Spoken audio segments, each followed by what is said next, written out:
Please listen carefully. Oi, eu sou Guilherme Lugulo e esse é o podcast Eu, Ator.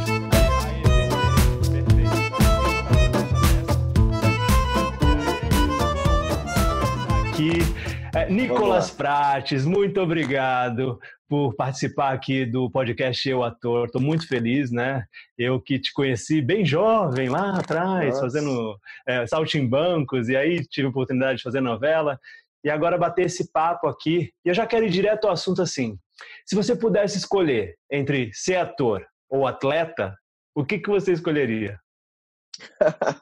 Você sabe que aqui em casa a gente brinca, né? Porque eu sou um viciado em adrenalina. E a minha mãe às vezes fala, olha, eu acho que esse hobby de ser ator tá atrapalhando a sua carreira de atleta. Porque é muita coisa, mas não tem como. Na verdade, eu gosto da adrenalina porque eu acho que ela me prepara para os meus desafios profissionais e como ator. E ator é a primeira opção, sempre. E aí, da onde vem essa paixão? Porque sua mãe é artista, sua mãe é atriz, que eu sei, já trabalhei com ela, mas é dela, ela que te incentivou? Foram os primeiros incentivos vieram da sua mãe? Gui, a minha mãe me teve com 17 para 18 anos, né? E a gente, assim, ela não tinha grana para pagar babá, para me deixar com qualquer outra pessoa. Meu pai também trabalhava, tinha 21 anos na época, e a minha avó trabalhava. Então, assim, em vez de ir a gente brinca, em vez de me deixar no parquinho do shopping brincando, ela me levava para a coxia do teatro em Niterói e ficava lá ensaiando. Minha mãe fez milhões de peças infantis em Niterói. E eu ficava lá desde bebê, sabe? Vendo, entendendo a profissão, vendo o respeito que o ator tem pela profissão, ensaiando para fazer 3 apresentações por final de semana, às vezes com 200 pessoas, às vezes com 10, e com aquela mesma garra, com aquela mesma paixão. E tem uma coisa engraçada, porque eu melhorei, mas criança eu era muito ciumento, e peça infantil tem aquela coisa do personagem sair para cumprimentar as crianças no final, né? E aí, então, minha mãe foi Cinderela, Branca de Neve, foi tudo. E aí as crianças tiravam foto, nossa, é a Branca de Neve, Branca de Neve. Eu ficava de mão dada com a minha mãe assim, não é a Branca de Neve, é a minha mãe. E aí... Muito bom. Tinha essa coisa também, mas eu cresci nisso. Então o bichinho do teatro te picou ali logo, né, na coxia. Eu acho que o melhor celeiro para qualquer artista é a coxia, né? E você ter essa oportunidade de estar ali com um monte de artista, né? Esse vai e vem e troca, vai personagem. Então realmente que bom que você teve essa oportunidade. E aí dessa coxia, né, para pisar no palco, como é que foi isso? Foi palco, foi teatro primeiro ou já veio os testes para comercial e TV? Não, então, comigo rolou aquele clássico, nossa, como ele é bonitinho, leva ele lá na agência, sabe, esse clássico? Então, na verdade foi o seguinte, a minha mãe, quando eu tinha 1, 2 anos de idade, ela foi ser garota do Zodíaco da Xuxa. A única garota do Zodíaco que tinha filho, ainda tinha isso. E aí, dessas confusões de não ter com quem me deixar, um dia ela teve que me levar pro Projac. Beleza, tá chegando lá com o filho, aquela menina de 19 anos com a criança no colo. E aí, antes dela chegar no estúdio, uma produtora de elenco parou ela e falou, nossa, seu filho é lindo. A gente tá precisando de um menino pra novela das 9. Terra Nostra. Terra Nostra. 2000, 99 e 2000. E aí, a minha mãe falou, precisando de dinheiro, né? Falou, oh, nossa, claro, imagina. Quando que ela falou, então, para os 2 últimos capítulos, é a história da Ana Paula Arósio com o Thiago Lacerda, e ela encontra o filho perdido no orfanato, assim, nos 2 últimos capítulos. E aí a gente fez, enfim, vou fazer um parênteses, vou contar uma história engraçada minha no Projac, tá? Primeiro dia de gravação, estou eu com a minha avó, minha mãe foi gravar o Planeta Xuxa, e aí botei aquele figurino de época todo, com 2, 3 anos de idade, hiperativo que sou desde que nasci. Minha avó sabe como é que é a gravação. Você chega no estúdio meio-dia, mas você pode gravar 7 da noite, 5 da tarde, enfim. O meu foi pro último item, ia gravar lá para as 9 da noite. Minha avó falou, não posso ficar com essa criança dentro do estúdio. Me levou para dar uma volta no Projac, que não tinha tanta coisa construída na época, tinha muito grama, muito gramado. Eu ficava correndo por ali, sentei. No que sentei, formiga vermelha, um formigueiro. Comecei a chorar. Minha avó não sabia o que estava acontecendo, porque a criança não sabia falar. Eu só chorava, me debatia assim, ela viu aquele negócio subindo em mim, arrancou o figurino, destruiu o figurino, foi me levando, correndo, batendo na minha bunda, pendurado pro estúdio. Então foi assim, meu primeiro dia de gravação. Que estreia, hein? Você tinha 2 anos de idade, é isso? 2 para 3, Caramba, super Mas novinho. foi um ano depois, assim, sem fazer nada, minha mãe falou, você quer fazer um curso de teatro? Eu falei, quero. Aí, beleza, entrei num curso de teatro. Na verdade, tem um fato que eu não posso deixar de contar, que antes disso, sendo jogador de futebol ainda, estou eu num shopping com a minha mãe no downtown aqui no Rio de Janeiro, que é um shopping aberto, pode passear com cachorro. E aí, aquele clássico de novo, leva ele na agência. Eu estava lá passeando com a minha mãe, me passa uma senhorinha com um cachorro. Eu sempre fui muito extrovertido, assim, não precisava conhecer a pessoa para falar, entendeu? Falava como se já conhecesse. E aí eu vou naquele cachorro, nossa, que lindo, não sei o quê.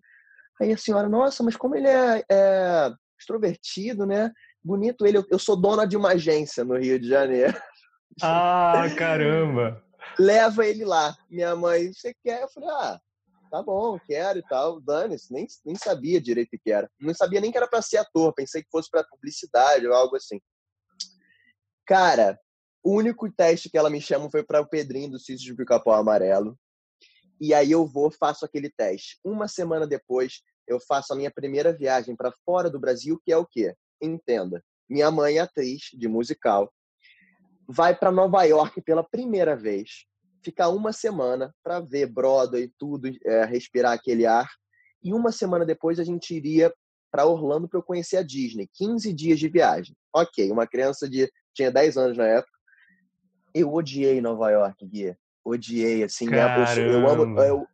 Minha mãe tentou de tudo. Eu amo Tarzan, ela me levou para ver o musical do Tarzan, 2 horas e meia, com intervalo no meio. Eu odiei, não fui nem pro segundo ato. Queria ir embora.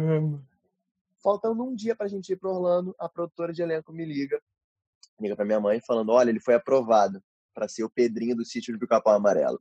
Nossa. Só que vocês precisam voltar porque a preparação das crianças começa em 2 dias. E a gente, enfim, tá tudo muito corrido, não sei o quê.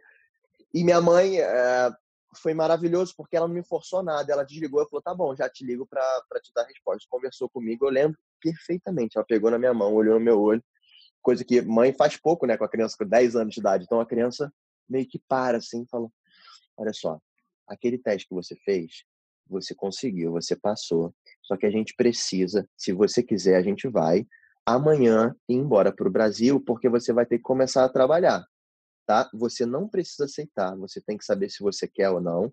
Agora, se você não quiser, eu preciso te dizer que quando a gente voltar, você vai ver a criança que aceitou a fazer, você vai olhar na televisão, vai saber que poderia ter sido você, isso pode te deixar triste, mas eu preciso que você tome essa decisão. Aí eu lembro perfeitamente que assim, menos de 2 segundos eu falei, mãe, eu quero conhecer o Mickey. Cara, dane-se o Pedrinho. Dane-se o Pedrinho. Que loucura. E aí a gente foi, conhecemos, não me arrependo de nada. Voltei, olhei a televisão, achei o máximo o menino fazendo.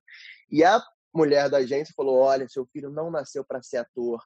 Pode deixar que eu vou fazer questão de não falar bem dele para ninguém. Aqui na minha agência eu não vou mais botar vocês para nada, porque milhões de crianças aceitariam. Ele foi de 1 em 1 milhão, não sei o que lá. Minha mãe, tudo bem, muito obrigado. Desligou o telefone. Caramba! E eu naquela, falei, nossa, você é jogador de futebol mesmo, não preciso disso. E aí foi tudo acontecendo depois que aconteceu isso, de eu ter que largar o futebol pro estudo e entrei no curso de teatro e tudo foi acontecendo rápido. Não, porque dá pra ver que é uma coisa muito natural, né? Você não forçou, isso é muito legal, cara. Eu nunca tinha ouvido uma história assim, que fosse o contrário, assim, onde a primeira grande oportunidade, né? Exatamente, o Brasil inteiro gostaria de ter sido o Pedrinho do Sítio do Pica-Pau Amarelo. E aí, de repente, o cara fala, não, tudo bem, tô de boa, quero ver o Mickey. É maravilhosa essa história, não, cara. E assim, e pensando na minha trajetória também, eu acho que se eu tivesse feito o Pedrinho, tudo teria sido diferente, sabe? Depois eu fui para Malhação, e a galera que faz Malhação tem que ser um pouco, né? quem está começando, desconhecido, porque justamente é uma escola. Então, de repente, eu não teria ido para Malhação, porque eu já teria sido Pedrinho, sabe? Foi Não, você muito teria louco. passado por aquele gap complicado que todo mundo fala, né? Essa idade, por exemplo, o Pedrinho, 10, 11 anos, depois você tem um gap, acabaria o Sítio Pica-Pau Amarelo, aí você fica com um gap que você não entende muito bem. Essas crianças, a maioria, são poucas que tiveram mais oportunidades depois. Então tem um gap aí de alguns anos que a Total. criança, a maioria ou desiste ou continua, né? E aí que você ia falar alguma Acha que coisa foi só agora? uma fase. Não, acha que foi só uma fase e fala, não, então agora eu vou começar a viver de verdade. Uma coisa interessante que esse Pedrinho que eu recusei e que entrou foi o nosso João Vitor João Silva, Vitor, que sim. fez Rock Story com a gente. Que deve ser eternamente grato a você, né? Né? Mas cara, João não teve esse gap, não. João foi João e foi tá colando aí uma na até outra. hoje. Não, sim, mas eu tô dizendo, a gente vê muito, né? Crianças que Muito. têm esse gap aí ou se perde ou não conseguem engatar em nada porque fica numa idade meio estranha, mas é realmente, eu acho que é da sorte de cada um e do talento. E saber também que tudo tem o seu tempo, né, Gui? Eu acho que isso eu sou muito grato porque eu penso sempre nisso e às vezes quem nunca tomou não, né? Eu, para entrar em Malhação, eu fiz 8 testes. Foram 7 nãos. E a Marina, que foi a protagonista junto comigo, que foi meu par, ela fez 3. No meu quarto, eu falei, nossa, mas ela já passou, meu Deus, o que eu vou fazer? Eles não me querem. Então, e essa minha história que eu tinha já tinha passado por ela me dava uma tranquilidade de assim, cara, mesmo se eu não passar aqui, tudo tem seu tempo. Você já tocou na minha próxima pergunta, que é exatamente isso, Malhação, que na verdade é o celeiro dos artistas que engrenam ali na Globo e acabam, né, eles treinam esses atores em Malhação para outros papéis e para eles realmente investem, né? Eu acho que eu falo que Malhação é um investimento que eles fazem no ator para ele aprender ali e estar pronto para fazer qualquer outro produto da casa depois. Eu queria entender como É. é que foi isso. Então foram 8 testes ali que você fez? Foram 8 testes. Só que o que acontece? Claro que eles nunca me falariam isso na época. Na verdade, eu já tinha sido aprovado no terceiro, quarto. Mas o que acontece? Uma menina que não era meu par, mas contracenaria muito comigo, ela tinha sido aprovada, mas descobriu que estava grávida. Nossa. Tipo, uma semana depois. Aí o que acontece? Eles me botaram para fazer mais 3, 4 testes com meninas que poderiam substituir essa menina que descobriu que estava grávida. Só que para mim, cara, assim, era teste, entendeu? Eu não tinha nada ganho. E assim, eles já tinham me aprovado, mas claro que você tá com o texto na mão, na frente do diretor, você tá sendo testado, sabe? Não importa se você já tem uma carreira consolidada, você pode ser qualquer coisa. Não existe isso. Você está sendo sempre testado, você está sendo visto. Então, essa é uma oportunidade de mostrar mais. E aí, eu fiquei nessa tensão, eu lembro muito bem. O meu aniversário é dia 4 de maio. O meu primeiro teste foi antes do carnaval, mais ou menos ali 11 de fevereiro. E eu descobri que eu tinha sido aprovado no dia do meu aniversário, 4 de maio. Então, você vê, fevereiro, março, abril, maio. No meu aniversário de 18 anos, maior de idade, o diretor Leonardo Nogueira vira e fala: tá aprovado. Eu nunca aprovaria um menor de idade para fazer a minha novela. Ele falou, Nossa, que presente, hein? Não, total. E ele brincando, na verdade, porque tinha menor de idade, mas protagonista com a carga de trabalho, você sabe que menor de idade tem toda uma regra de horário, enfim. E aí ficaria complicado, realmente. Então ele esperou fazer 18 anos para me falar. Foi o Para melhor te presente que eu já aprovar. tive. E aí você assume ali o protagonista de Malhação. Foi que ano que foi isso? Foi a de 15 para 16, 2015 para 16. Foi comemoração de 20 anos de Malhação. E assim, você estava falando de escola.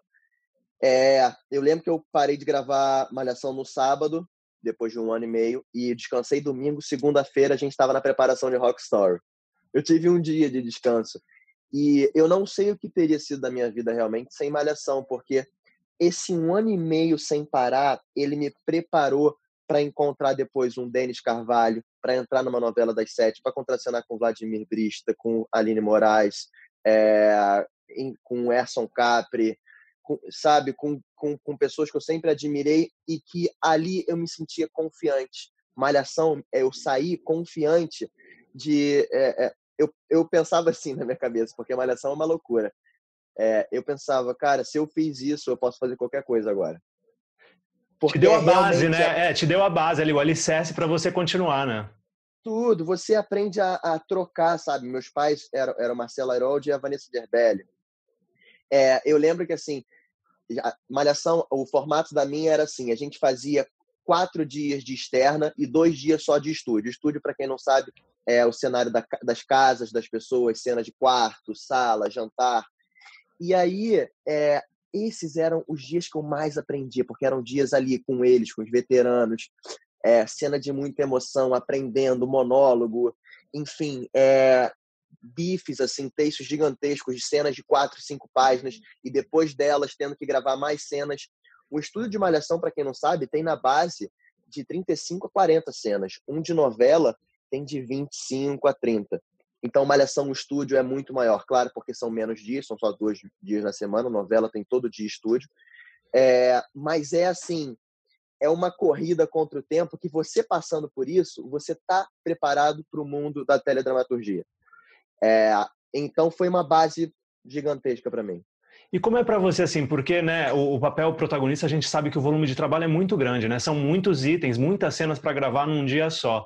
Como é que você lidou com essa pressão? Você tinha um acompanhamento psicológico, tinha um acompanhamento de um coach ali? Porque eu sei que Malhação também, a Globo disponibiliza, né, para os jovens atores, o coach que está ali te preparando para cenas mais difíceis e te acompanhando nesse primeiro momento. Como é que era isso para você, esse volume de trabalho tão jovem, né, deixando o futebol de lado, porque com certeza não tinha tanto tempo para o futebol. Como é que era isso para você? Então, eles disponibilizam o coach. A gente fez a preparação com o Eduardo Milevix, que até preparou a gente também para Rock Story. Mas você imagina, eu nunca tinha tido contato com audiovisual. Então, eu fiz bastante teatro antes, mas aquela câmera ali, eu não entendia muito bem qual era o resultado da minha atuação na TV, sabe? O Milevix foi muito importante para mim em Rock Story, porque eu já tinha passado por ele em Malhação. Em Malhação, eu lembro que eu fiquei... É bom dizer isso também, porque durante todo o processo de preparação, eu estava perdido. Eu não sabia o que ia acontecer, eu não sabia o que eu ia fazer para melhorar, porque eu não achava o meu lugar ali ainda, sabe? E eu lembro que muitos dos atores, eles já tinham alguma experiência em Malhação, em audiovisual. A própria Marina tinha feito já novela, e curso de cinema e TV. Eu não tinha feito absolutamente nada. Então, eu estava entrando num universo completamente novo. E foram 3 semanas de workshop com o Milevix. Ninguém sabia o seu personagem. E tinha aquele lance assim, nossa, quem mandar bem no workshop vai ficar com o protagonista, sabe aquela coisa? Todo mundo pensando assim, no protagonista, no protagonista, no protagonista. E eu lembro da minha serenidade. Eu só queria continuar ali, entende? Eu queria só me melhorar para eu conseguir continuar naquele mundo que eu não estava entendendo muito bem o que era. E aí, no último dia, enfim, cada dia, foram 21 dias, cada dia era como se um ano inteiro passasse, porque você sabe como é que é o Milevix, né? A gente fica ali 8, 9 horas por dia naquela sala, falando com a câmera, se autocriticando, que é muito importante, vendo o melhor no outro, que é muito importante também, não se comparando, que ele falava para a gente não se comparar, né? Porque somos todos únicos e esse é o nosso superpoder. Enfim, e aí eu lembro que no último dia o Leonardo Nogueira virou e chegou com a lista e com o nome dos personagens, e, enfim. Eu nem sabia, quando ele falou o nome do personagem, eu nem me liguei. Falei, nossa, Rodrigo, legal. Eu não sabia que era protagonista, que era nada. Mas respondendo a sua pergunta, depois disso, como eu estava muito perdido, eu não enfrentei essa batalha sozinho. Eu tenho a Andréa Cavalcante, que é a minha coach, e ela começou comigo em Malhação e está comigo até hoje, não abro mão dela. Então a gente criou uma parceria muito legal, porque já são 5 anos fazendo, se conhecendo e evoluindo junto, que é muito legal. Ela viu a minha evolução e, claro que ela aprende junto também, mas a gente tem uma sintonia muito legal, onde a gente já chegou num ponto de que ela nem precisa falar algo para eu já saber o que ela está pensando. Então, eu construo todos os meus personagens, eu construo com ela. Ai, que legal isso, hein, cara? E aí, me fala um pouco desse trabalho, como é que é isso? Você chega com a sinopse ali do personagem e aí você fala como é que são esses caminhos? Assim, acho que é legal a gente falar para quem estiver estudando teatro, meio que entender como é que é ter um coach e a importância de ter um coach, né? Quem tem a oportunidade de ter um. Não, e assim, assim que eu descobri o volume de trabalho, eu falei, eu preciso ter alguém, porque eu não vou dar conta. Porque eu preciso me entender com essa indústria ainda, eu não sei, eu preciso entender como isso vai bater em mim e eu preciso sempre melhorar. Então, para isso, eu preciso de alguém. E eu queria ser jogador de futebol, então é mais ou menos como se você tivesse um técnico, né? Claro que você tem o diretor ali, mas às vezes o diretor ele tá olhando tanta coisa que ele, às vezes não é culpa sua, ele não tem tempo. Às vezes pode passar na cabeça dele, mas ele não vai conseguir virar para você e falar exatamente, porque ele tem que olhar a luz, ele tem que olhar o outro ator, ele tem que ver se aquele cenário tá legal, se esse enquadramento. Eu senti essa necessidade. A Andréia, ela só não fez comigo O Segredo de Davi, foi o filme que eu fiz em São Paulo, mas ela veio para minha casa, ela estudou o texto comigo, a gente fez leitura com o diretor, e ela e a gente sempre conversava durante, mas ela não estava comigo no dia a dia de filmagem. E aí é o seguinte, eu não tenho uma receita de bolo. Cada personagem é um caso. Então a gente primeiro pega, lê a sinopse e sente. Vamos ver. Malhação, ela falou, olha, esse menino é muito parecido com você. Então acho que isso vai ser bom para você conseguir ficar à vontade na frente da câmera. Vamos começar por aí. Beleza. E aí foi aquele processo. Malhação, 1 ano e meio de história para o autor criar, para não deixar a peteca cair. E a gente vai evoluindo com o personagem, isso e aquilo. Agora vamos para Rock Story. Caramba, é um músico. Dorme abraçado numa guitarra. Né? E a gente tinha aquilo, o Denis queria que a gente fizesse tudo ao vivo. Ao vivo. Então, ao vivo, cara. Então a gente tinha, sei lá, 7 horas com o Menevix, depois a gente saía de lá, ia pra Zona Sul do Rio, ensaiar música, ensaiar guitarra, aprender a tocar e cantar. Eu nunca tinha tocado nenhum instrumento na vida, Isso é sabe? fantástico, cara. E em 3 meses eu tava tocando e cantando e fazendo um show ao vivo pra imprensa no lançamento da novela, sabe? Só Denis Genial, Carvalho. genial. Não, genial. E aí, então, assim, essa parte do trabalho com a Andréia foi um trabalho que eu comecei mais pelo corpo, mais pela voz, entendendo o estado emocional que eu ficava em cima do palco, cantando para aquelas pessoas, vendo a potência daquele personagem, sabe? Como que ele poderia se tratar em diversas situações. Então, eu criei a base do personagem, que era a música, e depois a gente foi criando e vai adicionando os elementos de emoção e o que o texto vem trazendo. E a gente foi só um exemplo. No último agora, Éramos Seis, por exemplo, que eu fiz o Alfredo, a gente via que aquele cara era um cara escorregadio. Ninguém conseguia parar aquele cara. Então, era um cara que era conhecido como o rei do machixe, o rei do cabaré. A gente fez o quê? Aula de dança. Vamos pro quadril. Vamos remexer esse quadril. E foi samba, foi machixe. Pegava e via como o cara sentava na cadeira, como é que ele se comportava nas situações que ele se sentia desconfortável, como é que ele se sentia quando ele estava confortável, como ele queria seduzir uma mulher, ele era muito sedutor. Então, depois disso que a gente criou esse corpo, a gente passou para o texto. Tem Última vários... coisa é o texto, né? A última coisa que chega é o texto. Isso é muito legal, esse trabalho, né? A última coisa é o texto, porque você tem que estar confortável com aquele corpo, né? O ator é corpo e voz. Então você tem que achar o corpo, vem a voz e, cara, o texto ali, se você está passando no seu olho e você está sentindo o que o texto queria que você sentisse e muito mais, já está, como dizia o Mirevix, né? Sim, Já sim, foi, sim. sabe? Porque Campeão, ele campeão. campeão, limpio. O que Limpio. acontece? Eles escrevem, né? O autor escreve, o diretor tem uma ideia, mas quem vai botar a cara a tapa é o ator. Quem tem que vestir a alma, quem tem que vestir aquele personagem é o ator. Como é que a gente veste? Não é com a mão, não é começando no pé, para a cabeça, para o braço. Então é isso, a gente dá a voz para aquele personagem. Então tem que começar, tem que plantar uma sementinha aqui dentro que vai germinando ao longo do processo criativo todo. Muito legal. Aí você falou do Segredo de Davi, que foi sua primeira experiência também no cinema, né? Aí um universo completamente diferente, né? Porque TV para cinema, as pessoas acham que é a mesma coisa, tá ali, né? É a câmera. Não, né? Porque é um outro processo, é uma outra preparação. O tempo, você já sabe o arco do personagem, você já entende aquela história do começo ao fim, diferente da novela, que é uma obra aberta. Como é que foi essa experiência? Primeiro que teve que mudar de cidade, né, para fazer as gravações, e aí como é que foi esse processo e depois ver a sua cara ali naquela tela de cinema? Como é que é isso? Como é que foi isso para você?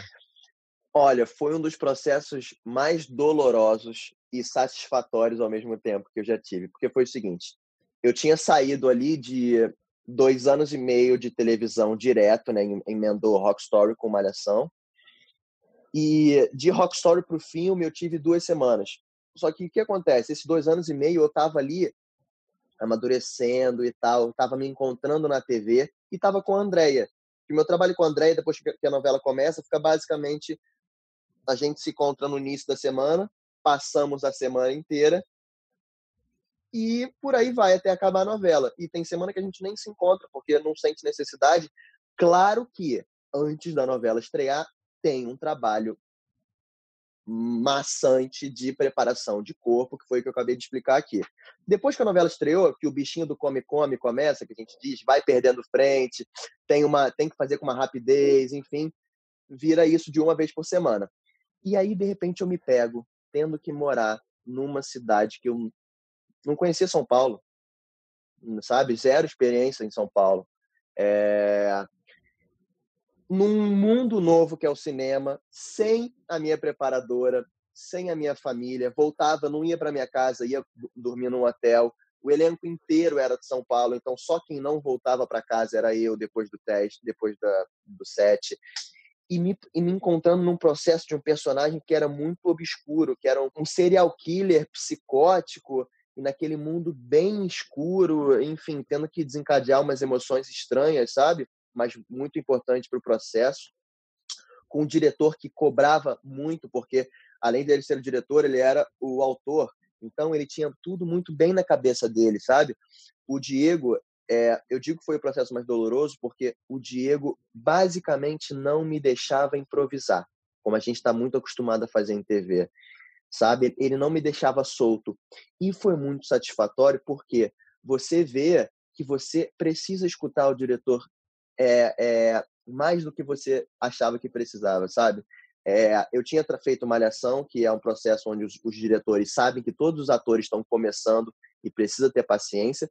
E depois eu fui simplesmente para um Denis Carvalho, que é um cara que ele gosta, que ele é um artista que gosta de rir com você, que gosta de Do ver jogo, né? você Ele gosta fazer. do jogo, né?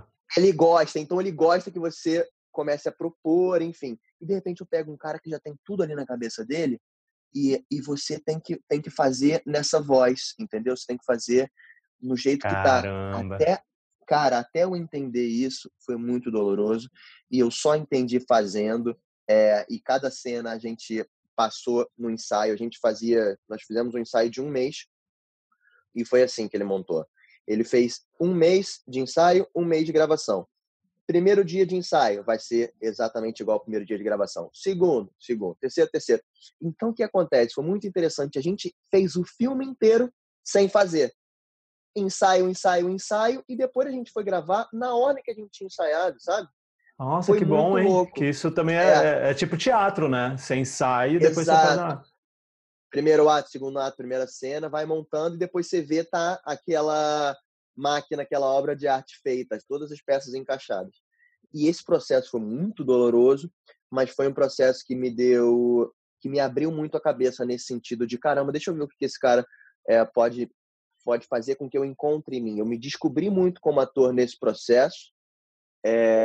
Enfim, foi bem satisfatório no final. E ver o resultado final ali, entrar numa sala de cinema, como é que é essa experiência, assim, tipo... É algo muito louco, né? Porque é outra proporção, né? Uma coisa é a TV ali na sala, agora você entrar numa sala de cinema e ver o trabalho, né? Ainda mais um trabalho tão difícil. Como é que foi? Foi doloroso se ver daquele tamanho? Então, não foi doloroso, foi muito mais satisfatório, porque a dor tinha ficado toda no processo criativo, sabe? Todo nesse primeiro mês de ensaio tinha ficado a minha dor, que eu falava, caramba, esse cara ele não me deixa ser ator. Eu ficava nessa piração. E esse cara, ele me chamou para quê? Se ele não quer que eu seja quem eu sou, que eu improvise, não sei o quê, sabe? Tinha essa piração na minha cabeça. E na verdade a gente foi também, ele via que estava sendo doloroso para mim, então ele começou a ver que eu estava me esforçando muito. A gente criou uma amizade muito legal e quando chegou no set foi só alegria, sabe? Por isso que eu digo que foi doloroso e satisfatório, porque foi só alegria. A gente já sabia até que a gente no ensaio chegava até o ponto ápice da cena. Ele falava: "Está vendo essa emoção? Eu não quero mais que ela na hora da gravação, eu quero ela. Então não é menos nem mais, é essa." Nossa! O que acontece? Novela, eu sempre dou esse exemplo. Novela é o quê? O hambúrguer do fast food. Todo mundo ama, todo mundo gosta. Cinema é um hambúrguer artesanal. Todo mundo ama, todo mundo gosta. Agora, você tem que comer os dois, entendeu? Boa. E eu vou nessa, porque o cinema, você grava 3, 4 cenas por dia, às 11 horas de trabalho, igual na TV, só que na TV você grava 25, 30. Então, o que acontece? Você consegue chegar muito, claro que o ator, você sabe, né, Gui? A gente nunca faz a cena e fala, nossa, era exatamente do jeito que eu queria. Não, Quem dera, quem dera. não, quem dera. E é isso que movimenta a gente, né? Então, no cinema, era muito mais... Eu chegava muito mais perto daquela cena perfeita, da idealização, sabe? Primeiro, porque eu tinha ensaiado muito aquela cena. E segundo, porque eu tinha mais tempo para fazer. Então, eu ficava muito mais relaxado de, nossa, deixa eu aproveitar esse processo de... Não só o processo criativo que tem que ser aproveitado, mas deixa eu aproveitar esse processo de fazer a coisa, sabe? É o que você falou, é gourmet, artesanal, né? Tem essa coisa do detalhe ali, o salpicão vai de um jeito especial, então é isso, né? É artesanal. Primeiro, né, amacia a carne, bota uma música, toma um vinho. É outra Boa. coisa. E todo mundo gosta. Então, foi bem bacana nesse sentido, porque o que acontece? No fast food, você vai lá, às vezes para no drive-thru, né? Pega, opa, vamos, vai embora. Como o artesanal, toda a sua atenção está ali, o que acontece? Você está lavando a sua louça e está ouvindo a novela, né? Tá lavando a É. louça, tá escutando a novela, tá limpando a casa, tá escutando a novela. No cinema, não. Você tá comendo a sua pipoca e você tá olhando ali. Você tá vendo o pelo do bigode do ator, você tá vendo a sobrancelha da atriz, você tá vendo tudo. Então, o ator sabendo disso, ele sabe que ele vai ter uma atenção para ele diferente da TV. Então, eu lembro que eu pensava muito nisso. Eu falava, nossa, essa hora que eu tô com esse dedo aqui, esse dedo vai estar gigante na tela. Eu lembro que eu tinha esse pensamento. E Total. aí, esse é o barato de você se encontrar nesse universo novo, enfim. Então, foi muito especial. E eu tô doido para fazer mais longa. Ai, vai fazer com certeza. Agora, assim, para a gente já encerrar, eu sempre tenho esse momento onde eu faço essa pergunta para os convidados. Se você, Nicolas, pudesse voltar lá atrás, para aquele jovem na coxia, assistindo e admirando a arte, né? O que você diria para ele? Eu diria, a sua hora vai chegar. Porque é uma profissão que causa muita, muita, muita ansiedade na gente. Causa muita ansiedade, pode ter uma consequência de autoestima baixa por não ter conseguido determinado trabalho. Eu vejo muito isso, eu vejo assim, pessoas que são atores ou atrizes e que têm filhos, e você fala, gostaria que seu filho fosse ator, atriz, a pessoa fala, não, sabe? Porque tem essa coisa de sabe quanto é doloroso o processo. Então é uma coisa que eu falaria para mim, assim, de calma, nos momentos que você puder ter calma, porque se for seu, vai ser seu, ninguém tira, sabe? Vai trabalhando no seu, não queira tomar o lugar de ninguém, porque você não vai chegar a lugar nenhum assim. E confie sempre no seu taco, sabe? Não deixe. Se eu tivesse acreditado que aquela mulher disse lá quando eu recusei o Pedrinho, sabe? Se eu tivesse acreditado em tudo isso com 11, 10 anos de idade, que causa muito trauma essa idade, né? Você está formando ainda a sua personalidade. Se eu tivesse levado isso à risca, antes de Malhação, é porque a gente não falou aqui, eu tinha feito o teste para 3, 4 novelas e recebido não. Eu tive aquele clássico papo do produtor de elenco que vira e fala, cara, é você. Se não for você, eu mudo de nome. E não fui eu. Então, assim, isso acontece com todo mundo. Então, se eu tivesse acreditado nessas pessoas, eu teria parado. Como muita gente para, e eu sei que isso acontece. Então, no momento que a gente está passando hoje, de quarentena, em que não precisa ser ator para estar com ansiedade a mil, para estar, né, um pouco desacreditado da vida, em estar de saco cheio, em que está todo mundo aí postando coisa e que se impõe um nível de produtividade na quarentena que eu acho que deixa as pessoas um pouco loucas, sabe? Você não precisa ser produtivo na quarentena, você pode ficar de boa no seu sofá vendo um filme, tá tudo bem. É um momento tenso, estranho, mas que eu acredito que como tudo tem seu tempo na profissão, tudo tem seu tempo também na vida, e a gente vai sair muito melhor, a gente vai tudo que está acontecendo para o bem, né? Teve aquela frase polêmica que disseram aí que estamos todos no mesmo barco.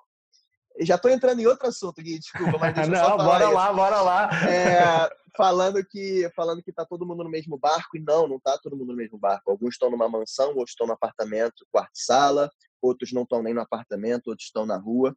Mas eu digo que está todo mundo no mesmo oceano, e a maré vai abaixar e vai ter uma vista linda, sabe? E é isso, eu diria isso pro jovem Nicolas. Pro meu Nicolas criança, sabe? E eu diria também, mantenha a sua identidade criança.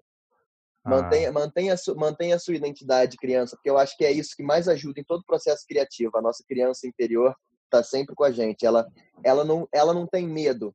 E é preciso coragem para seguir essa profissão. É preciso coragem para seguir essa profissão. E a nossa criança interior é o nosso principal motor, nosso principal combustível para isso. Que linda essa mensagem, cara. Eu acho que a gente vai incentivar muitos jovens que escutam o podcast e se inspiram, né, com as histórias dos atores que por aqui passam. Então, eu queria te agradecer de coração, dizer que eu sou fã do seu trabalho, da sua entrega. Espero que em breve a gente possa trabalhar junto de novo, porque realmente é incrível te observar e ver realmente quão profissional você é, quão dedicado você é. E é lindo isso, super jovem, já entendendo o que você quer, quero cinema mais, quero isso. Então, continua nessa estrada aí, com essa humildade, com esse brilho no olhar, com essa juventude, que acredito que você vai ter muitas outras oportunidades vindo no seu caminho, tá? Obrigado pela oportunidade de bater o papo aqui no Eu Ator.